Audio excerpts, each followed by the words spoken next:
Hello there, Vlad here. Welcome to CatPick Fridays episode 19.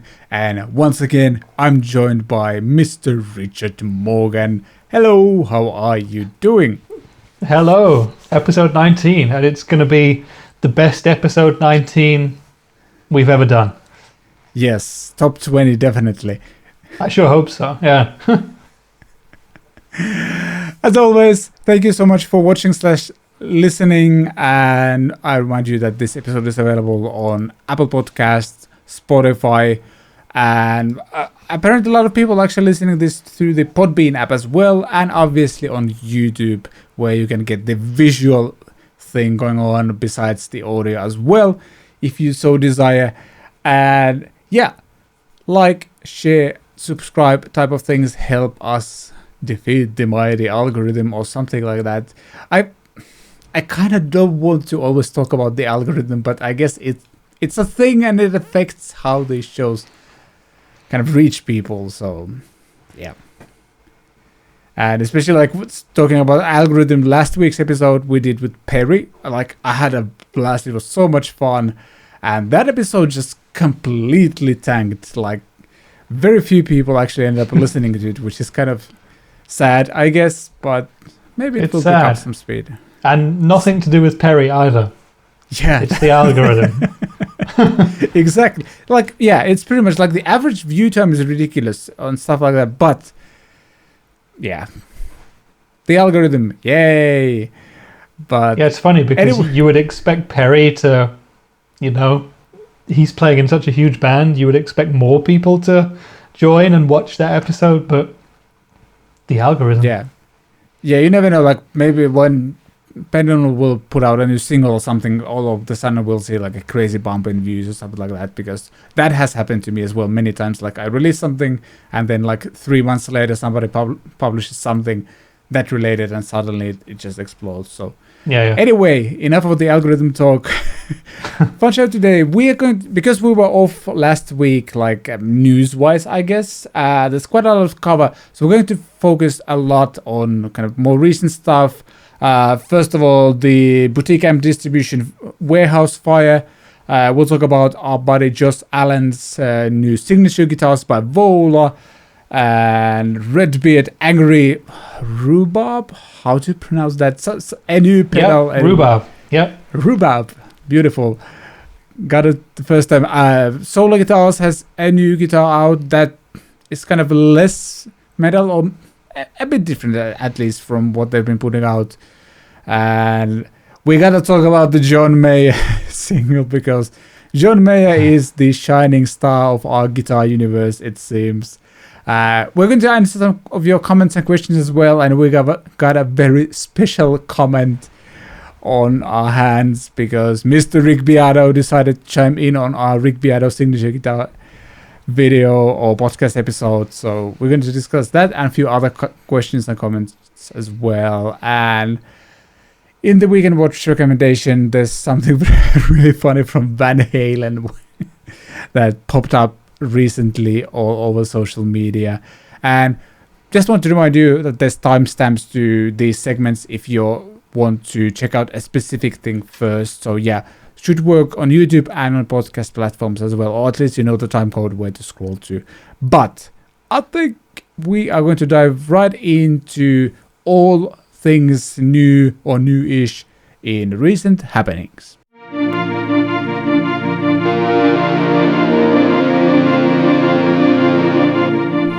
Alright, in the recent happenings, before we dive into anything I just mentioned, I'm actually going to mention I got some new gear. Like, the past 2 weeks since we've done a gear-related CatPick Fridays, I got a full electronic drum set over there. Lovely people from UX, and also with help of Vantaa Music / Silverberg, the Finnish distributor company. Basically sent me a new, I'm gonna cheat, UX DM210 drum set, and it's been a favorite of mine and my daughter's as well over the past week or so. We've been playing a lot, and I'm noticing I'm slowly starting to get up to speed, and like the kind of percentage of hits where I also dropped one of the sticks has gone down significantly over the past week or so. So that's good, I think. And it's almost starting to sound like music, so that's really fun. Also, I mentioned a couple of weeks ago that I had some Boss pedals on my way, and to those watching on YouTube, here they are. So the Super Overdrive SD1, the limited or like anniversary, 40th anniversary edition one is here. And I also got the Boss Dimension C DC2W, which is what was like, this is based on some like rack unit, I think, from the 80s, 90s, something like that. Like I chorus think you're right. modulation type of thing. Mm-hmm. So I actually haven't had the time to plug this in yet because there's been so many things going on right now. But I'm going to do it today or tomorrow latest and try them out. These feel amazing. There's something about Boss pedals where, I don't know, they just feel so freaking solid, even though like the SD1 is like $60 or so. So really impressive. The DC2W is way heavy as well, but there's more going on inside. And yeah, can't wait to try this out. Exciting times. But there's also some less exciting and actually kind of sad things, because, and I'm guessing a lot of you have heard already, but Boutique Amp Distribution, which is basically like this, I don't know, company, organization that hosts a bunch of brands like Friedman, Morgan Amps, I think, who else, Stone King, Womple pedals, and I think in those warehouses, a bunch of other yeah, exactly. Basically, they had a fire in their warehouse, and I guess even though this happened a week and a half ago, we still don't know the full extent of the damage that's been happening here. Everybody's okay, so that's awesome. Like, nobody got hurt or anything like that, except apparently one firefighter had suffered some minor injuries and was treated at a local hospital, according to the article on guitarplayer.com. But yeah, this is pretty horrible news, because even if like insurance and stuff like that would kind of cover the losses, it will take time before they're up to speed again. Yeah, it will affect so much of what they do. It was a terrible thing. It happened maybe the day before or 2 days before we shot with Perry last week. So it's been over a week now that it happened, and we still don't have any official news, although there's stuff going around on internet forums and people have heard things from people who know people who work there and stuff, and it sounds like a really tragic thing. I mean, we can take away the fact that no one was killed, no one was hurt personally, because human life trumps products or whatever, but sure. I was in that warehouse. I visited in January 2020 at the NAMM show. I had a visit there, and just there was so much amazing gear in that warehouse, and so many building processes, so much storage, so many tools. It's not just products, it's the things they use to build the machines, the toolings, the other software and stuff. I hope everything was backed up on clouds and stuff like that. And I mean, depending on what was burnt or what was smoke damaged and what was still there and what was stored off site, it will affect those companies for many months. Some of them maybe longer. I mean, who knows? But it's terrible news either way. Yeah, just looking at the pictures from the fire, like, it was a big fire as well. Like, even though it's been like over a week, there's still kind of very little updates on this one. I think all of the updates are from like almost a week ago.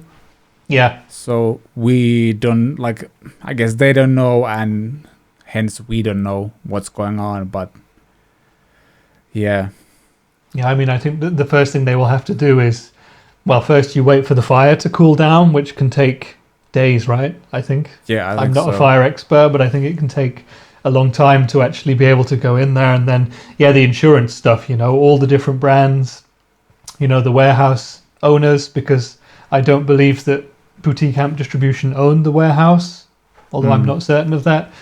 It will be long and messy, and anyone who's got like a more expensive amp on order from there, for example, they might, be waiting a lot longer.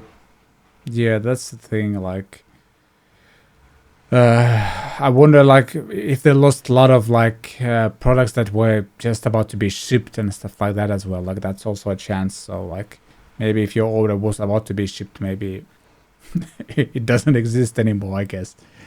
Like, yeah, that's the thing. And I mean, like, some things might not have burned. They might have got smoke damage, and that's enough to destroy stuff, Yeah, I remember exactly. we had a family friend who had like not their main house, but they had like a second place, a cabin, a holiday place, and that burnt down.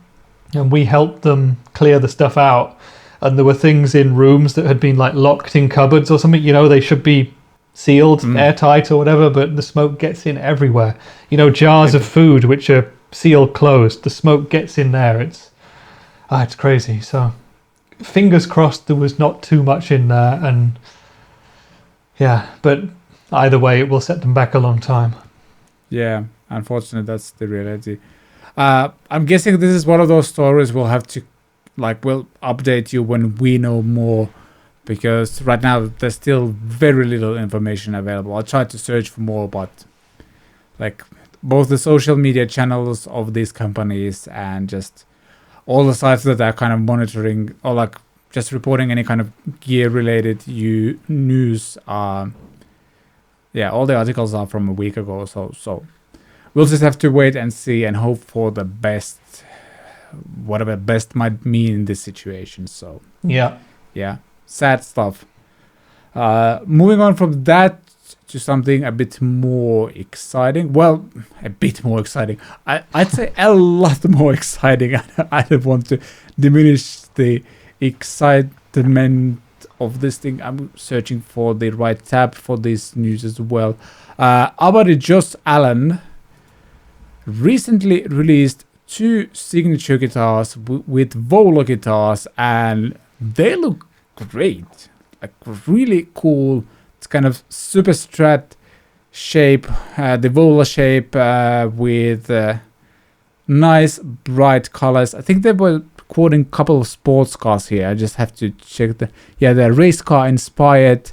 One is Le Mans metallic green, and the other one is they're calling, I guess, it British racing green, and the other one, what was the color? Charger orange. So it's like a Dodge Charger, I guess. Yeah. But yeah, they look great. Like, first of all, I'm super happy for Joss, but also like I like those guitars. I'm not sure which, if I would get one of those, I'm not sure which one, because both have like their upside. And maybe slightly leaning towards the blue-greenish one.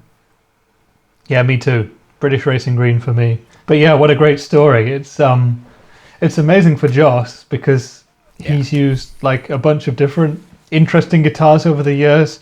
When I first got to know him personally, he was playing a lot of Friedman stuff.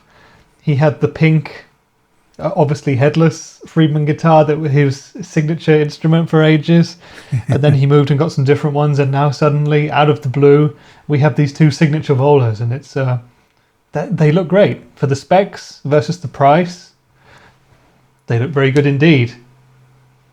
Yeah, and I mean, I would say this is a happy day for Vola as well, because Joss is such a killer player and such a versatile player as well.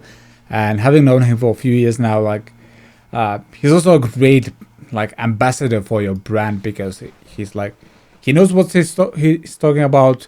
He knows how to play, and he also like there are people where you get sense like he also knows how to represent a brand without it like feeling fake. So that's cool. Yeah, exactly. Yeah, Joss has always had like I would call it like a childlike enthusiasm for everything. So everything that he does is 100% real. So if he's behind these guitars, that's because he really, really loves them. And yeah, with these ones, of course, he had a hand in designing them, their signature guitars. So it's perfect for him, and I hope that they will be extremely successful. I've seen on Facebook he said that a bunch have been sold already, so that's so cool. And it's like you say as well. Imagine, being Vola. We had it with Hughes and Kettner when Joss was an endorser there. You get a video of him doing his shred thing, and people love it because he's so good. He's one of the guys on that kind of top 1% level, Yeah, pretty much. Yeah. I'm just trying to check out some specs for these. I think these are probably made in Japan versions because US custom shop stuff is, well, more custom, I guess. Yeah. 24 frets on both of them. Yeah, both are 24 frets, and I'm trying to see if I can find the body woods or anything like that in the article. I have trouble. Yes, it's a mahogany body. I don't think the other Volas or like the Aussies have a mahogany body, so that's new. That's really cool. It already sounds a bit different, depending on your beliefs on tone wood, that is. But that's a whole different debate. That's a different episode right there. Yeah. But yeah, mahogany body and roasted maple neck and fingerboards, which is an interesting choice, right? You like roasted maple, don't you? I definitely do. It just feels great to play, and the fact that you can like even leave it completely unfinished and it just feels awesome right away. It's great. I'm trying to see like if it has thicker frets, because like the only complaint I might have about my own Vola is the fact that I kind of would love to have bigger frets. I'm completely used to the ones it has right now already, but yeah, I like jumbo friends, not jumbo frets, jumbo frets. Excuse me. Yeah. Cool looking guitars, and I'm hoping there will be more content on these guitars in the future. There's like a teaser video available online, but that's about it right now. So, are they in stores already? I mean, Josh said some were sold, but I don't know if it's like pre-order or if you can already buy them, because I would love to try one of these. Yeah, I'm going to check it out right away. Okay, I wonder who's the European distributor. I think Vola actually has their own web shop as well. Yeah, I think they sell direct. Yeah. Yeah, I'm they're also the pickups are Vola own brand, right? Yeah. Yeah. Okay. So. Yeah, it's a really interesting choice by Joss. Yeah. Speaking of direct sales, there's a link in the description here on this video as on every other video. If you want to get just this guitar, there's a link in the description and a code where you can actually get a discount on that guitar. So be sure to check it out. And yeah, I'm just checking their website right now. On sale now, it says. And Oz 24 RV Jam J1. That's just this guitar. 1,694 euros for Japanese made guitar. That is very affordable. What? Is it really that? Because, yeah, free shipping too. I'm looking at. I see. It's 25% off because it's a limited run. Okay, 25% off. Yeah, I actually completely understand now why people have already bought this, because for that money, a Japan-made guitar that looks that cool and like I can guarantee it's really high quality. That's really nice. Yeah. And we got some more specs as well now because, yeah, mahogany body, roasted maple, one-piece neck, neck profile.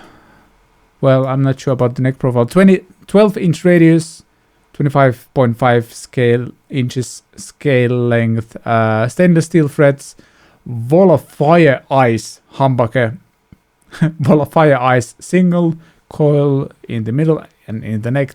So yeah, their own pickups, and Godo hardware, and handmade in Japan, and comes with a Vola Custom Series geek bag, which I also have, and it's really high quality. So it's not just some random geek bag, it's really good and actually geek worthy.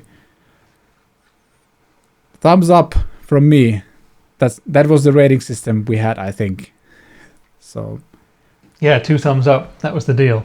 Yeah, the I'm question that excited. we asked ourselves with Rick Beato recently was, does Rick Beato deserve a signature guitar? Let me ask you that same question with Joss. Does Joss deserve a signature guitar? Yes, yes. Not because he has like a band or something, but because he's really well known. Even though he doesn't have like a band he plays with, he's like really known as a person and as a guitar player, and I think it makes sense. And apparently, like based on the fact that people are already buying those guitars, I think Vola was right to do this as well. So win for everyone, Joss, Vola, and you guys. Yeah, that's what I would say as well. It's like Joss is a very recognizable face in the industry now, and yeah, we don't connect him with one specific band, the same as Rick Beato, for example, but he's just one of those top players, and when it comes to equipment, his opinion is respected, and yeah, people buying the guitars already proves that it's a good thing. Yep. I'm happy for Joss. Yeah, me too. This was such a cool thing. Like it came out of nowhere, and when I read the news, it was like, yeah, this makes a lot of sense. So congrats, Joss. Hopefully we will get him on the channel at some point to talk about the guitars. That would be pretty cool. We're working on that. And yeah, next thing, someone we also know, Mikey Demis from the band Skindred. He has this pedal company as well called Redbeard Effects, which what's the British band he is partnered with? Completely forgetting. The guy. No. The brand, the pedal brand. Completely Thorpe. Thorpe Effects. Yeah, they're like basically Redbeard is a collaboration between him and Thorpe Effects, and they have a third pedal out now called Angry Rhubarb. And I'm still like, I watched all the demo videos available of that thing, and I still don't understand what it is. It's some sort of fuzz drive thing. It looks really cool. You can get some really fun sounds out of it, but I still don't understand what it is. Yeah, I've only just found out about it when you sent me the link to it earlier. But to me, it's a drive pedal with EQ knobs on it, parametric EQs, pretty powerful EQs on it. So it should be very, very versatile. I didn't know it does fuzz as well, but it looks pretty cool. I've never played a Redbeard effect. I should change that. Sorry? Have you ever played one? Yeah, I got to try those out at NAMM 2020. Okay. I did a video with Mikey as well. So they sound really cool. Obviously, like I like that. It seems like his designs for these pedals are kind of an extension of his own playing. So he's not just designing it like a general overdrive, a transparent overdrive that nobody really needs. He's doing like, here's what I like, and I want to build pedals that help to create the sounds I want to have. And this seems to be like a very natural extension to that. And based on what I've seen, like this pedal feels like, yes, there's a bunch of fuzzes and stuff like that, but it still feels like it stands out in a positive way.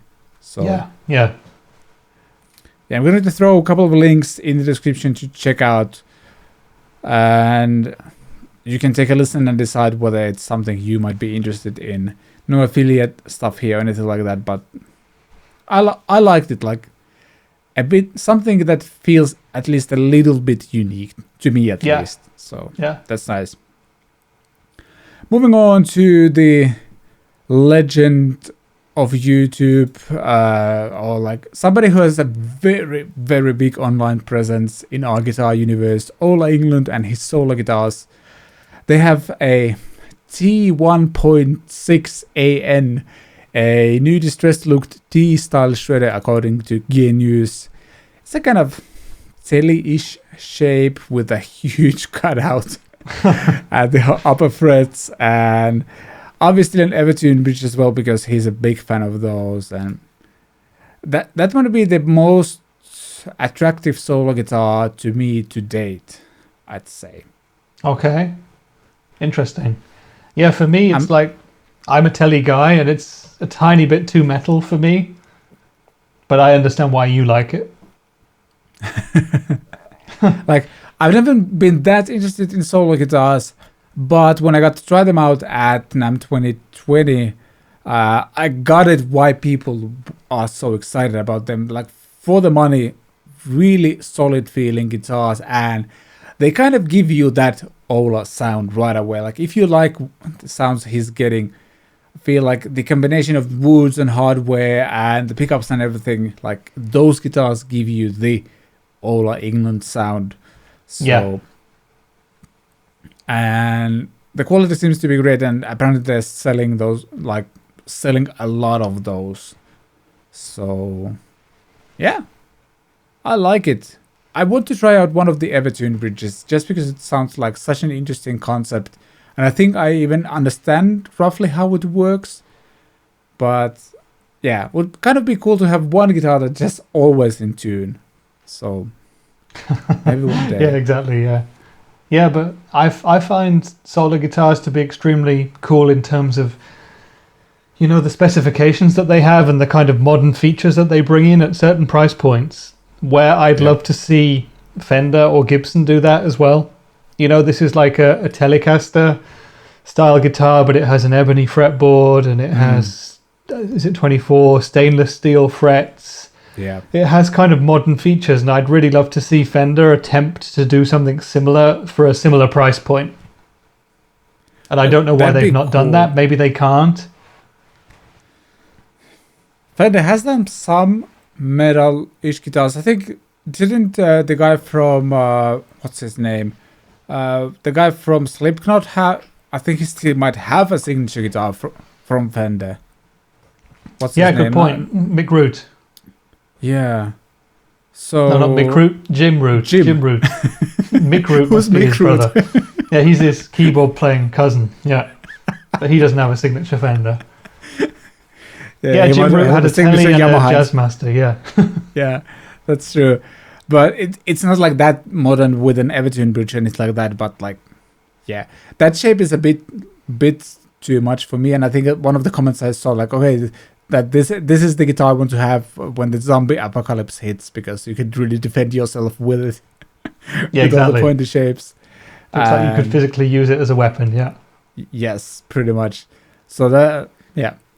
But really interesting to see, like, it hasn't been that long since he actually released these guitars. Maybe 5 years or so. Yeah, something like that. Yeah. Not much more than that, and it's been just, I think, like, I have a feeling like solo guitars is becoming more than just Ola England's brand now. It's just the cool metal guitars that a lot of people like, and they're like pro specs at a fairly reasonable price. This guitar we're talking about is like roughly $1,200 US. So yeah. Where is it made? Is it like Korea? I think they're made in Indonesia, and it's well, as with all of these brands, I think it's just probably a few different factories. Yeah. And that's it. What Solo Guitars does is, and what probably ups the price, is the fact that, like, yes, I think they're made in Indonesia, but they have a warehouse in Spain, I think, and they actually QC every single guitar that goes through.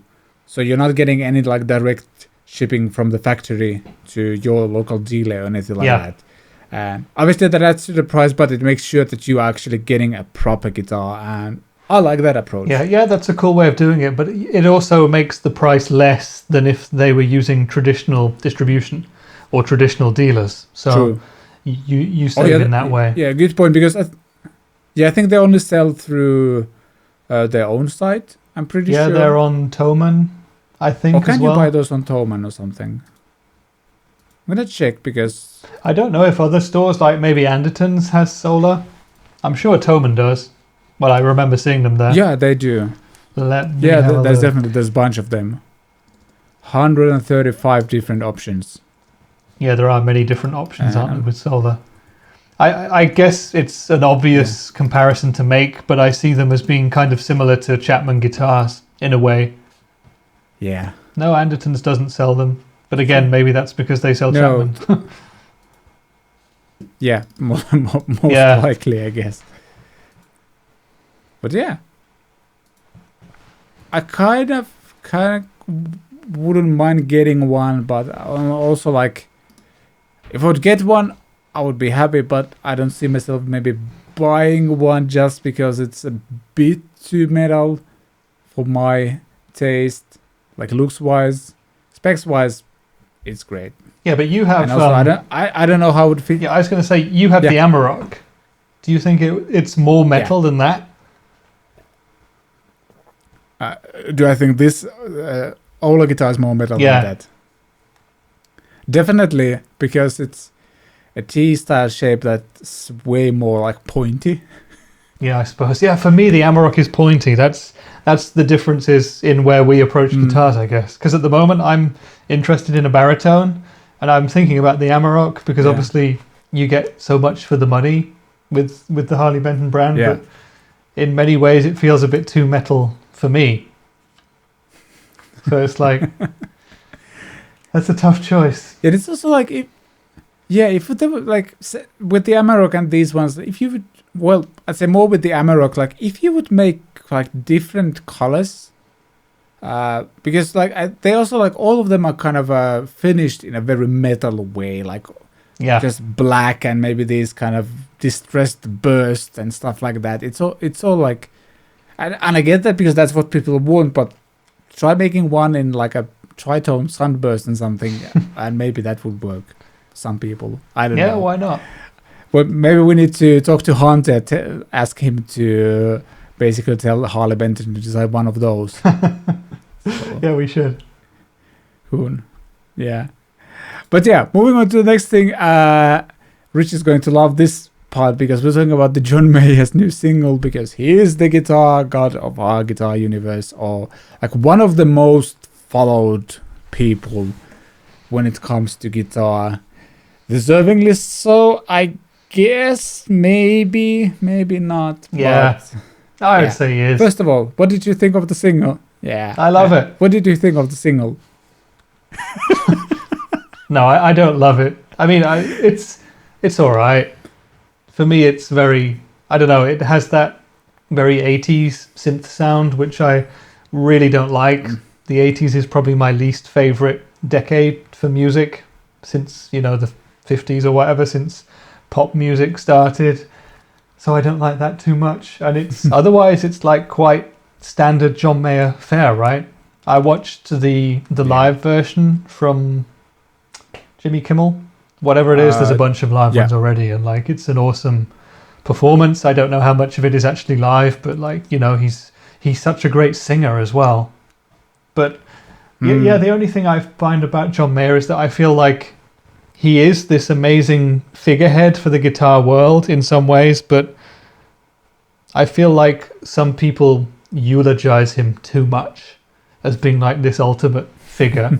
It's just, I guess it's just because the music is personally not too much to my taste. He's an amazing singer, he's an amazing guitar player, he's an amazing songwriter. Everything he does is great, but if I don't personally connect to the music or get emotionally taken along with it because it's not, the genre or the style that I like, then I guess that explains it. But it's like looking through my Instagram feed and stuff with everyone saying, oh, the new John Mayer thing, it's the best thing since the last single by John Mayer. I'm like, yeah, it is, but there's more exciting music out there too. I don't know. Yeah. I'm just gonna I'd say his music is very safe, and that might be part of the appeal. Like, there's nothing edgy about it in any sense, I guess. And I like the single a lot. Like, I love those 80s sounds. Like, and there was like a very, very strong like Toto vibe to it as well. And I like Toto, so that's good. But I mean, I'm not sure. Like, I love what he does. I'm not sure if I'm like super emotionally invested in that music, as you just mentioned as well. But he's an interesting figure to just follow. And then again, like, I'd love to see him live because everybody says that's like one of like because you kind of get the dynamics and everything. Like you can experience it completely differently, and that's something I would love to be able to do. Even though like I'm like a gigantic fan in that sense, but I also get what so many people love what he does, and he's keeping the guitar alive with songs that like top the charts. So that's also really that's cool. the coolest thing for me, that we have in John Mayer, we have this one guy who is out there actually charting with massive records, who is also amazingly proficient, well, a virtuoso on his instrument, and is showing off the guitar to the world. I put him on the same level as someone like Brad Paisley in the country world. Although Brad Paisley for me is far more exciting because I connect to that a lot more. So it comes down to personal taste. Are you connecting with him like lyrics wise?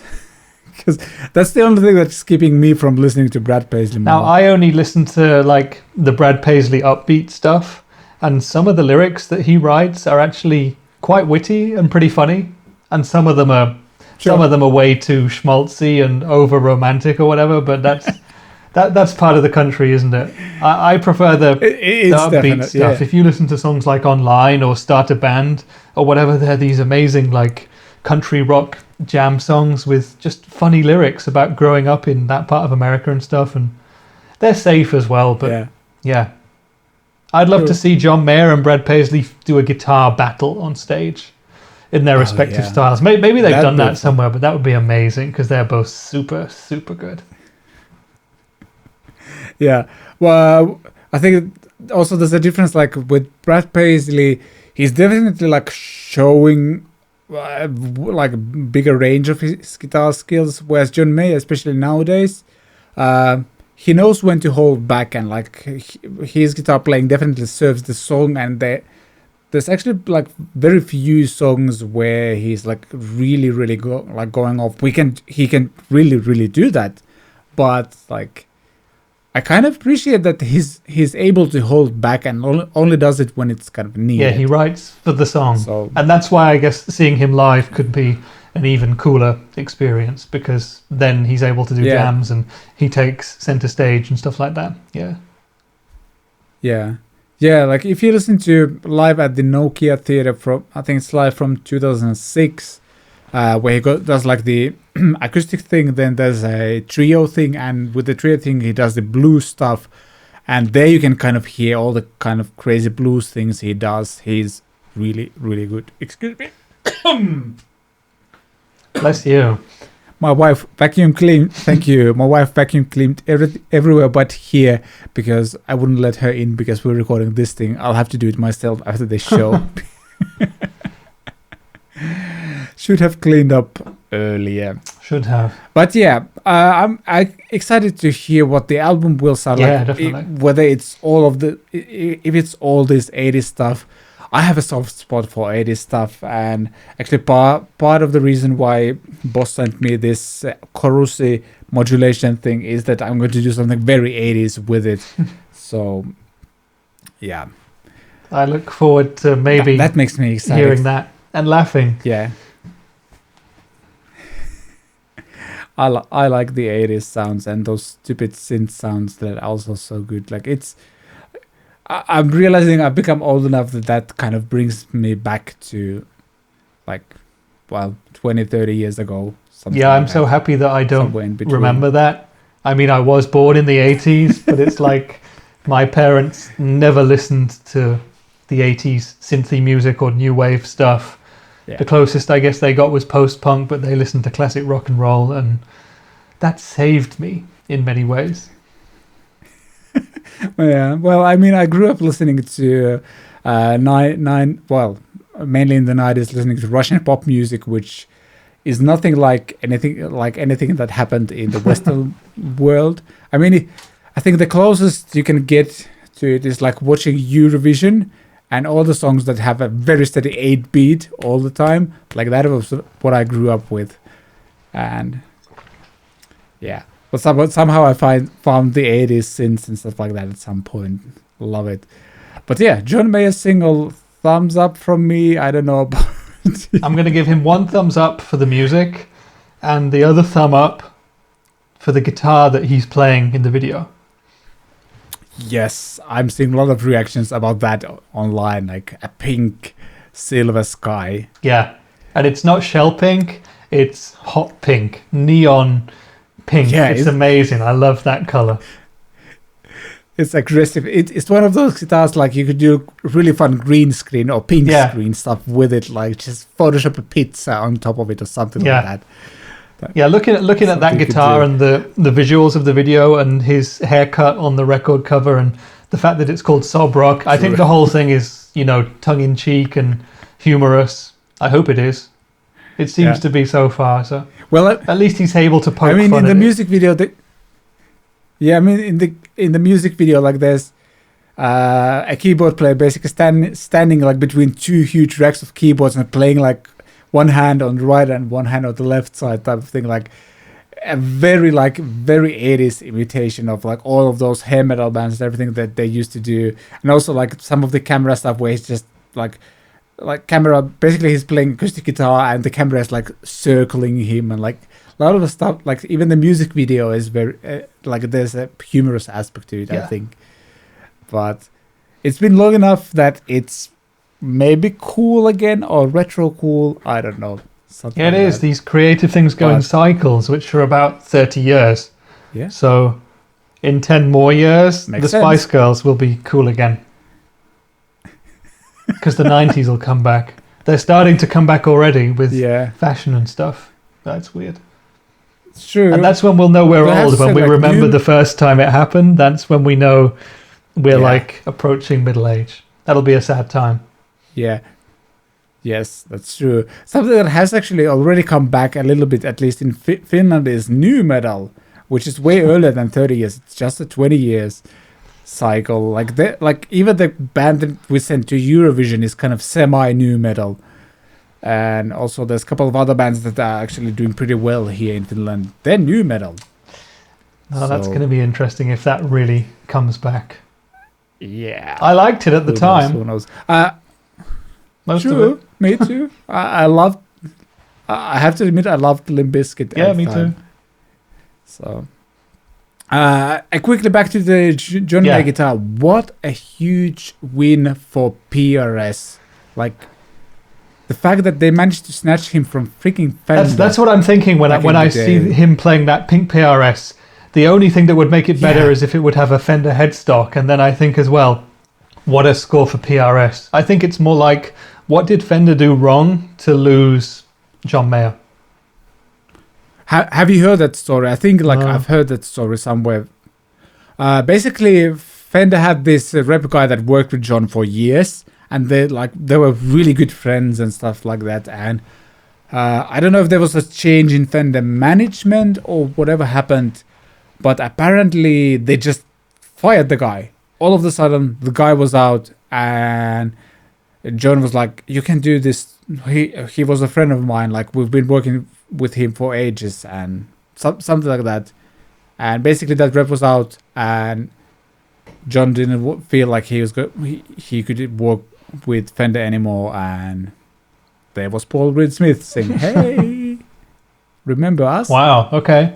Yeah, that makes sense. I mean, I have seen a lot of cases, working in the industry of artists, endorsers moving with companies because they move with the guys that they like. I don't know if that Fender guy then joined PRS as well, but, when someone moves, who's dealing with artists, moves from one company to another, you'll often see artists go with them. Yeah. But yeah, that's how it went, and I also appreciate Paul is also smart because he immediately knew that he can't just put a standard PRS into John's hands, because he's known for that Stratty type of thing, and they designed one. And having played one, it's a great guitar. Wouldn't mind having one myself, especially in that aggressive pink color. Like that would be so much fun to have on the background, just aggressively shining the pink, spreading the pink reflections all over the room. Yeah, it's you just have it in the background, but never mention it, never talk about it, never even acknowledge that it's there. Just have it sitting in the videos as a massive conversation starter.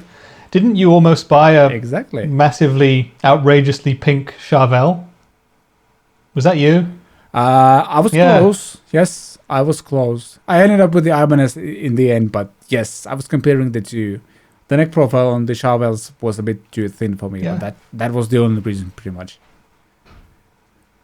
So That's very interesting. Maybe. Out of the 3 guitars that we've discussed today, you've got the pink Silver Sky, you've got the Solar Metal Axe Telecaster thing, and you've got the Joss Allen signature Vola guitars.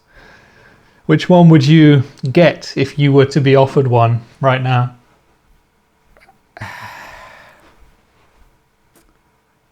Not the solo guitar out of the 3. So that rules out. It's a good question.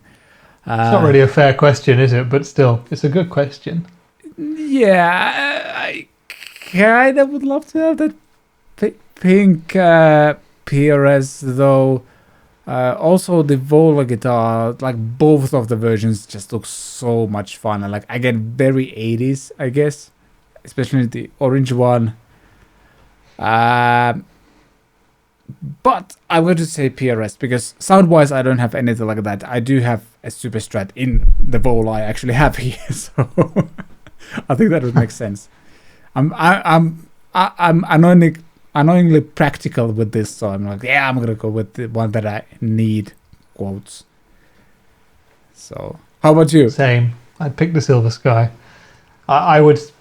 Yeah, first I would have said I'll take the Solar out of my considerations because I love tellies and I'm sorted with my telly and I'm kind of classic thinking when it comes to what tellies do, and I'm sure that's an amazing guitar, but I'd need to try it first, and it probably doesn't suit the music I'm doing anyway.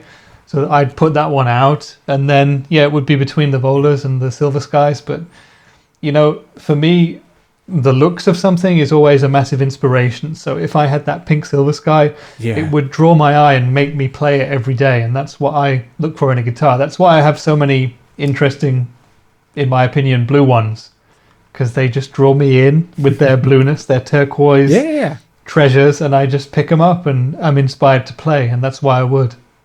I mean, the Volas look really cool too. That Charger orange. It's a tough question.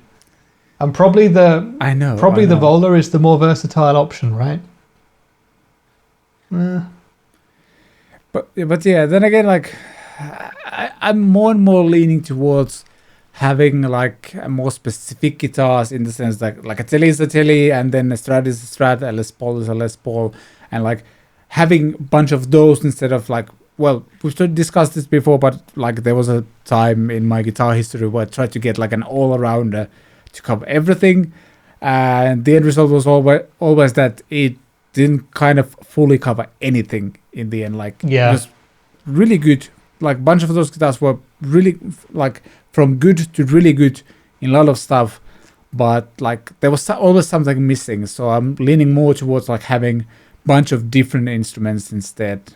And whenever I feel like, hey, I'm gonna do a country rock thing, or I want to do the heavy metal thing, and then I can grab a guitar that will kind of get me into the right mindset right away. So that's why I would probably go with the Silver Sky as well, because I have a Vola, and I don't know how much that would different from the one Joss had.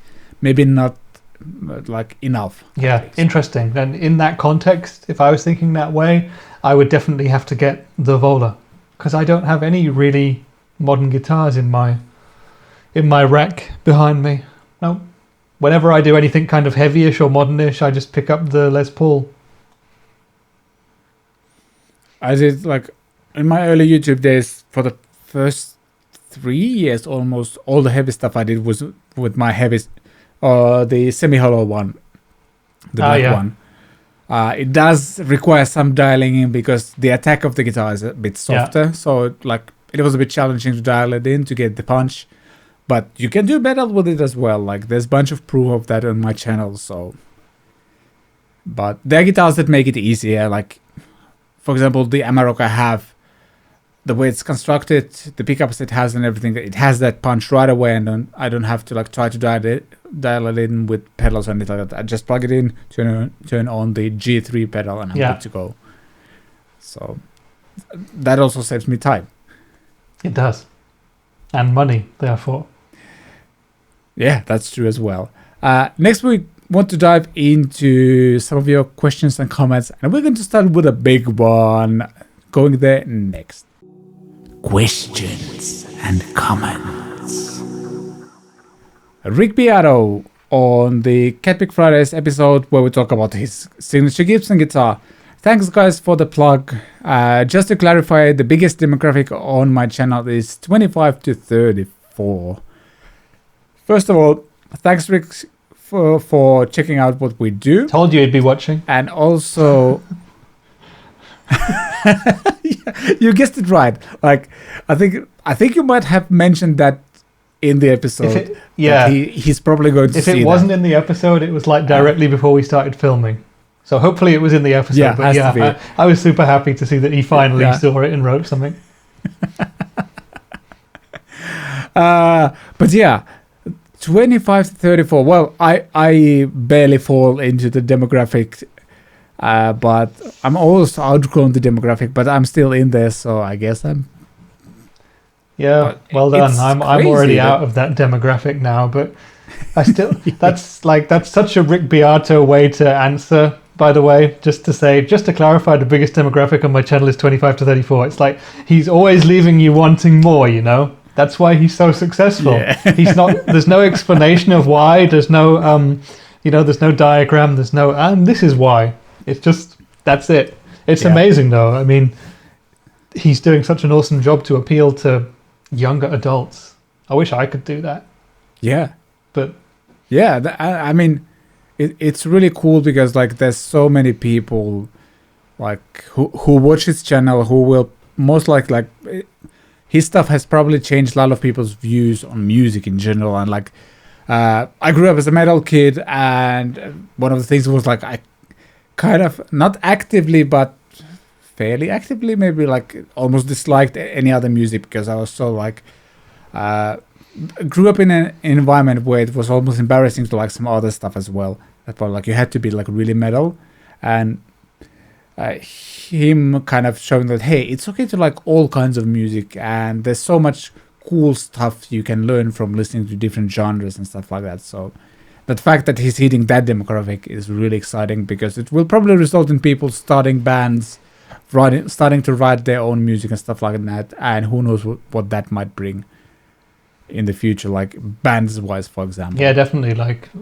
I think so many young musicians would have learned so much from his channel. Also on a theoretical and compositional side, you know, the series, What Makes This Song Great? For me, it's such a good learning tool, and there will be other people who use the more advanced stuff to further their own careers and their own playing and writing. So it's great what his channel's doing. Have you seen any updates on the guitar since the video? Because I haven't seen anything. No, but I've been staying off of social media a little bit in a way. So like, because it's been so busy over the past few weeks in my life, and as you know, some random stuff has also happened. So I've been trying to limit my social media time a little bit and haven't really kept up with everything that's going on. Here's the other interesting thing though. Rick is also, I said he'll see it because I know that he's someone who goes through and watches not the competition as such, but he's into it. This is his life, and he goes through and watches guitar and music based videos, and I think that's cool as well because I've seen quite a lot of YouTuber sort of interviews recently where for one reason or another people have talked about what they watch or who their favorite YouTubers are, and lots of them, even guitar people in our niche, they'll say, oh, I don't watch a lot of guitar based YouTube. That's that's fine. I just find it kind of odd in a way because that's what I seem to spend half my time doing is watching half of my friends and half of you guys on YouTube. And I watch other stuff as well, but I really, really love the music stuff. And that informs what I do with music gear and how I play. And, it lets me find new bands and stuff like that. So I also think it's really cool that Rick is out doing that as well. And he's not just, pontificating about stuff without being in it himself. Yeah.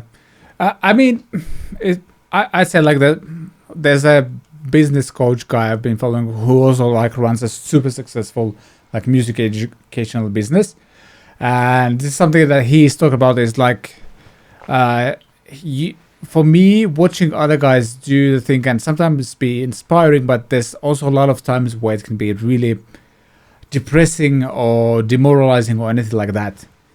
And that's why, like, both because of that and also because this is what I do on almost daily basis, I both kind of try to keep myself inspired, and sometimes watching other people's videos works exactly the opposite way. But also, like, many days I just feel I need to get away from that world completely and do like listen to something else completely or watch something else that's in no way related to guitar or anything like that. Yeah, that also makes sense. But I do still watch a bunch of those videos, but not as much as I used to before I started YouTube.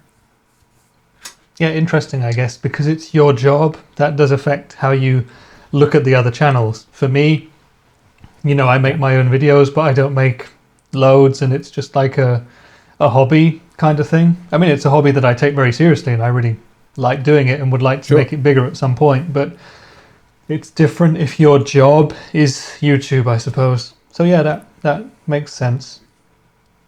But still, glad to see that Ricky's out there watching videos when he's not making his own. I'm watching our little video. Yeah, that's true. If there's a NAMM next year and I'll be attending, I hope I get to say hi to him or something like that. Does he do NAMM? So I did actually see him. Yeah, of course he does. Yeah. I saw him last year, so yes. Yeah, I remember. I don't think he was at the party. Were you at the YouTuber party? There was one like outside in a car park one night, and it was only YouTubers who were invited, but I was with Valerie from Lewitt, and we just crashed it and hung out with Danish Pete and people like that. It was pretty cool. And Rhett was there, and normally Rick is in the same area, right? If Rhett Shell is somewhere, but I don't remember Rick being there. I met Rick at the GitCon in Germany. He was at the second GitCon, so that's where I got to know him. Yeah.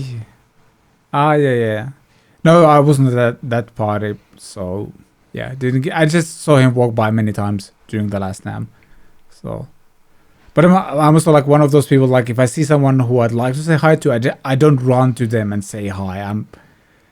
Maybe it's a Finnish thing or something like that, but we respect other people's privacy quite a lot.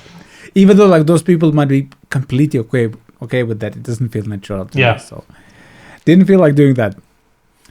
Moving on to the next question. Paul Cobby commented on, I think this episode was a few weeks ago, basically on the Vola Guitars episode where we also talk about a bunch of other stuff, but he comments, you seem to be very skeptical about the guitar's software, battery issues and feasibility for gigging, but at the end of the day, even if you used all its features just for practice, it's still very pretty, fully functioning roasted maple and rosewood neck guitar that could rival any other. The features it adds do not replace what guitar is, but add on to it. And I'm going to reply what I replied to Paul's comment already. And the only problem I have with Moe is like I've demoed a bunch of their products. I've used a bunch of their products. And the problem I have with them is that they usually put something out, they update it for a little while, and then they just completely stop and move on to the next thing. And there's this kind of, I'd call it like fast food mentality with the products that just throw stuff out, and there's no like long-term like plan to keep it updated and anything like that. And that's what I don't like about them. Though, what I also told Paul is that this project seems to be different because they're doing it very differently in all kinds of like they're doing it wasn't the Kickstarter, but what's the other platform they were using? So was some crowdfunding, I think they were doing basically. So I could be completely wrong, and maybe that's a really cool guitar to have. Hope I'll get to try it. Hey, we both said that in the episode as well, right? I thought we were actually quite positive compared to a lot of the other comments I'd seen about those guitars, most of them seemed to be just making fun of it. And I think we looked at both sides of it, but both of us said at the end we'd quite like to try them and test them out. And you said what you just reiterated, that you just worry about the lifespan of the product and future support. If someone buys one this year and then next year they have a problem, what are they going to do? But Paul is right. If you consider the fact that for the price those guitars are supposed to be, was it like $350 or something they're supposed to cost? And they're supposed to be rosewood and roasted maple necks. And was it like I can't remember what the bodywood was, but it was decent specs for that money. So I mean, he's right. As long as the guitars are usable without the extra software, you know, if it's like a Variax Line 6 guitar where you actually have to have the Variax software to run it properly, then this could be an issue here. But I'm still really interested to see what this guitar is going to look like in person and what the specifications are going to be like compared to the specs that have been mentioned online so far, and whether they can hold the price. Because it does seem very, very cheap for that. Definitely. I mean, what Squire Strat would you get for the same price? What Harley Benton would you get? Yeah. We discussed this in the episode, but Yeah.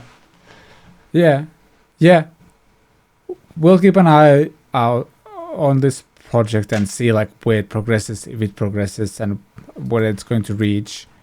You know, we should probably contact Moore and see if we can get something in and test it out. Yeah, if we can, why not? They seem to be doing a lot of YouTube stuff, so who knows? Moving on to the next question. Uncle Dad's Garage. Uncle Dad? That's a fun nickname. Uncle Dad. Hi, Uncle Dad. He comments on Jared James Nichols' Gold Top episode. Again, CatPick Fridays episode. Some of the episodes are like doing really well. Like we're getting close to 1,000 views on one of them already. So thank you guys for watching and listening.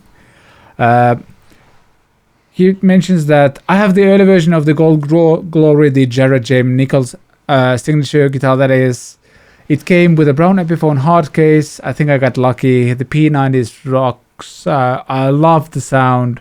Oh, sorry, the P90. It has a single pickup. Excuse me. I love the sound. I also have a 67 Gibson ES125T with a P90 and lap steel with a P90. They seem to be coming back into style. I give all the credit to Jared James Nichols. He has reignited the blues in all caps. I enjoy your show from Atlanta. Is that GA's Georgia? Yep. Right?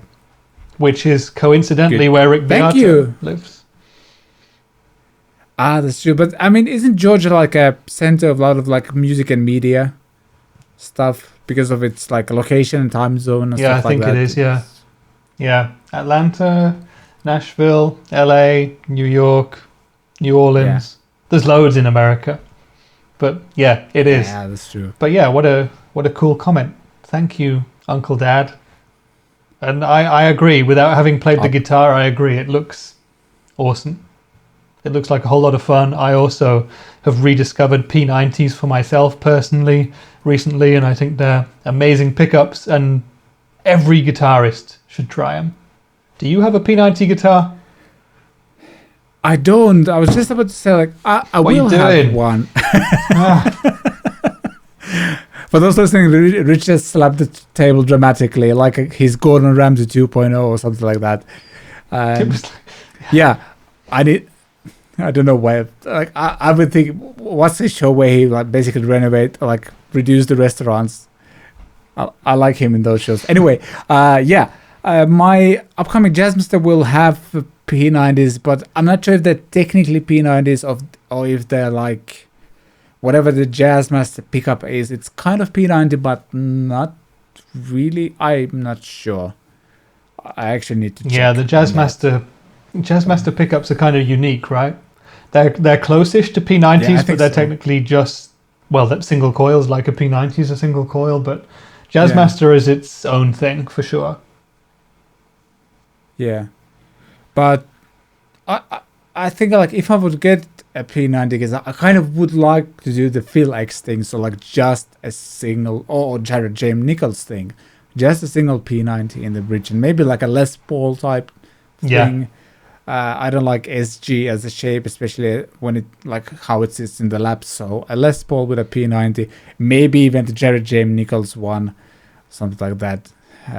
I need to get one at some point because I have to agree, I'm missing on something here. You are. Yeah. Moving on to the next question or comment, and PRS Stromsheim, something like that. On last week's interview with Perry from Pendulum, great interview, many really good points / insights shared. Thank you very much. Thank you for that amazing feedback. You could tell we had so much fun talking to Perry, and the 2 hours just flew by right away. So yeah, watch it. You're missing on a lot if you haven't watched it yet. Yeah, I wonder if there is a way for us to somehow get more people to see that. Because obviously we did this thing where we share it on social media, and Perry did that too. He jumped on it when we did Instagram stories and stuff like that. Yeah, I feel like he's such an interesting and unique character, such a fun-loving guy, and such a pleasure to hang around that I think people would love listening to him. And you can learn so much from listening to him as well, especially if you're like a guitar player who's looking to get into the industry and, you know, get work, paying work on a professional level like Perry does. Yeah. Or even if you're interested in becoming a sports commentator for cycling or something else like that. This guy has done it all. People should be listening to him. Yep. Pretty much. Yeah, it's like there's like sometimes you like get to listen to interviews where like from the first sentences you're kind of hooked because you can't wait to hear what the person is going to like say next. And it felt like that, like I wanted to hear what he has to say and all the stories he share, and like, go and watch it or listen to it. You're not going to regret it. And that wraps up the question part / comment part for this week. Let's jump to the weekend watch recommendation and wrap up the show. Watch it video. It's not like you have anything else to do. This week's weekend watch recommendation is Van Halen playing on, which is apparently Italian TV, in front of this like giant dinosaur figure or something like that. They're outside. It looks a bit cloudy and like a very confusing setting. Yet there's like Van Halen playing in front of like a giant dinosaur figure. I don't know if it's like a prehistoric park or something. They're showing like pictures of like mammoth as well, and I guess which is fitting because I think apparently before they became Van Halen, the band was called Mammoth. I think. Ah, okay. I read that somewhere. And actually, that's why his son is now, like, his band's name is Mammoth. Ah, there you go. Interesting. Even I'm learning something now. Yeah, I think I read that, like, today. But basically, this just looks incredible in so many ways. Like, this cuts into the band and then it's just zooming in onto different dinosaurs and stuff like that. But, I mean, I love David Lee Roth because he's, like, really giving his all. Like kind of partially shirtless and stuff like that, and just this murky day and a random dinosaur figure. And I think that they used to make these music videos way better in the 80s and 90s than they do now. The sheer randomness of this is just incredible. Yeah, I agree. Everything is better when dinosaurs are involved. That's true. We need more music videos with dinosaurs. Yeah, exactly. But yeah, definitely check it out. It's hilarious. And somehow, like, I don't know where it was surfaced, but like, it's been a while since this was recorded. So, and only now, I think it was broadcasted in early 1982. So wow, 40 years ago almost. Wow. But yeah, that wraps up the CatPick Fridays episode 19. Yes, number 19. Thank you so much for watching / listening. Rich, thanks again for joining me for the gear madness we got through. I hope we get some great news from Boutique M Distribution for next week's episode or something. Yeah, me too. It's a weird situation. Yeah. If you enjoyed the episode, please consider giving it a like and hitting the subscribe button on YouTube. Leave us a review on Apple Podcasts and help us in the rankings and stuff like that. And as always, a great way to support what we do is to either get the CatPick Studios, well, my songwriting course, or use affiliate links to support the channel as well and get yourself something from Thoman. And obviously, there's merch available as well. I still don't have any CatPick Fridays merch. Maybe I need to design some. You probably should. Maybe there's some fans who would do. Actually, I do have a T-shirt idea where there would be like, well, yeah. I'm going to design it and see if it actually works, and I'll then reveal my awesome idea if it's even awesome. We shall see. Can it be just like Something to look. us, our heads on dinosaurs? Which dinosaur would you like to be? That's a question for another episode, but either Triceratops That's or true. Stegosaurus. They're probably my favorite too. Pretty good. What about you? Do I get to be the T-Rex? Yeah. Then you can't play guitar because you've got like tiny arms, which would make a good T-shirt.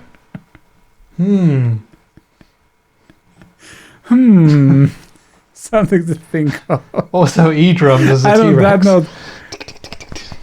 Yeah. Awesome. And on that note, thank you so much for watching and listening. We shall see you next time. Bye, Bye, podcast. podcast.